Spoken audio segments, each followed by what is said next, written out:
காவேரி வந்து இந்த மாதிரி அப்பளம் வச்சு ஃபோட்டோ எடுத்தோன்னே விஜய் வந்து ரொம்ப கோவப்படுறாரு காவேரி கிட்ட.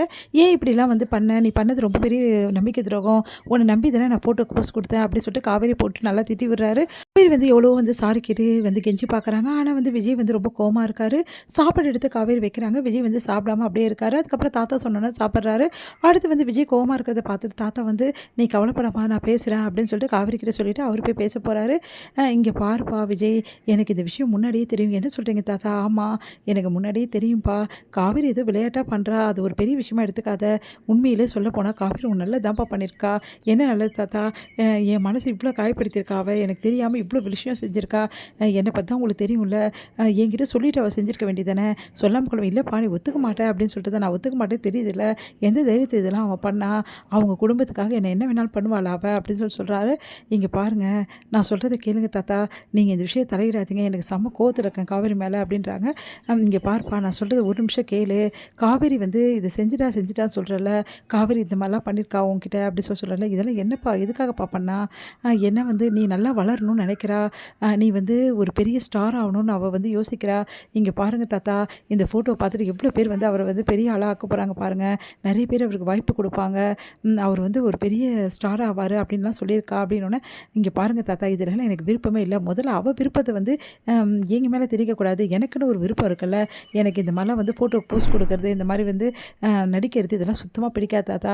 தேவையில்லாமல் வந்து அவள் வந்து தேவையில்லாமல் பண்ணிகிட்ருக்கா அப்படின்னோடனே, ஓ நல்லதுக்கு தான்ப்பா யோசிச்சு அவள் செஞ்சா, ஏன்ப்பா புரிய மாட்டேங்குது? உன் மேலே இருக்க உரிமையில் தானே செஞ்சுருக்கா. இங்கே பாருங்கள் தாத்தா, என்ன தான் சொன்னாலும் சரி காவேரி பண்ணது நியாயமாகாது.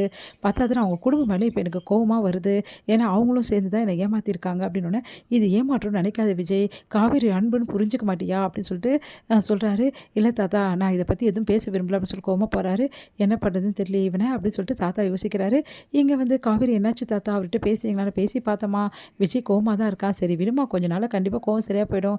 இப்போ என்ன பண்ணுறதுனே தெரியல தாத்தா, நான் ரொம்ப பெரிய தப்பு பண்ணிட்டணும்னு தோணுது.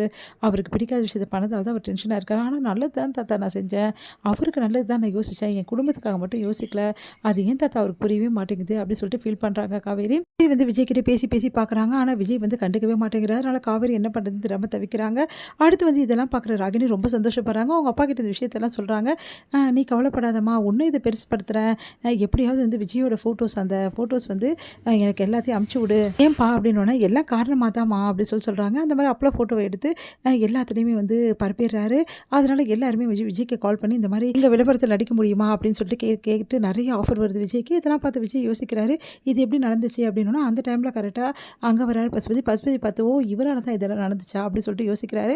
அடுத்து வந்து பசு வேணும்னே என்ன பண்ணுறாரு, இந்த மாதிரி வந்து காவேரி உனக்கு பண்ணிட்டாளேப்பா பாத்தியாப்பா உனக்கு எப்படிலாம் நடந்துச்சுன்றாரு. உடனே வந்து நம்ம விஜய் வந்து அவள் பண்ணது ரொம்ப நல்ல விஷயம், என்னை ஸ்டார் ஆக்கியிருக்கா, எனக்கு அது போதும்.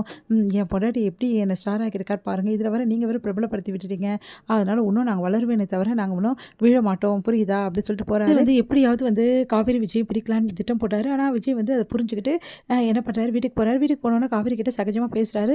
அதை பார்த்து காவேரி அதிர்ச்சி அடைகிறாங்க. பரவாயில்லையே கோவத்தில் மறந்துட்டாரு அப்படின்னு சொல்லிட்டு, இங்கே பாரு காவேரி, நீ வந்து என்ன தான் பண்ணாலும் நீ என்னை வந்து நல்லதுக்கு தான் யோசிச்சிருக்கேன், நான் புரிஞ்சுக்கிறேன் அதை. ஆனால் நீ வந்து என்னை கேட்காம வந்து பண்ணிட்டேன்னு சொல்லிட்டு தான் எனக்கு கோவமாக இருக்குது, மற்றபடிலாம் வேறு ஒன்றும் இல்லை. இதுக்கப்புறம் என்னை கேட்காம நீ இந்த மாதிரி வேலையெல்லாம் செய்யவே கூடாது, எனக்கு தெரியாமல் புரியுதா அப்படின்னோடனே, சரிங்க இதுக்கப்புறம் நான் பண்ண மாட்டேன் ப்ளீஸுங்க, இப்போ என்னை மன்னிச்சிட்டிங்கல்ல, சரி நான் மன்னிச்சிட்டேன் அப்படின்னு சொன்னோன்னே காவேரி சிரிக்கிறாங்க. விஜயும் அப்படியே வந்து சிரிக்கிறாங்க. 2 பேருமே இது முடியுது.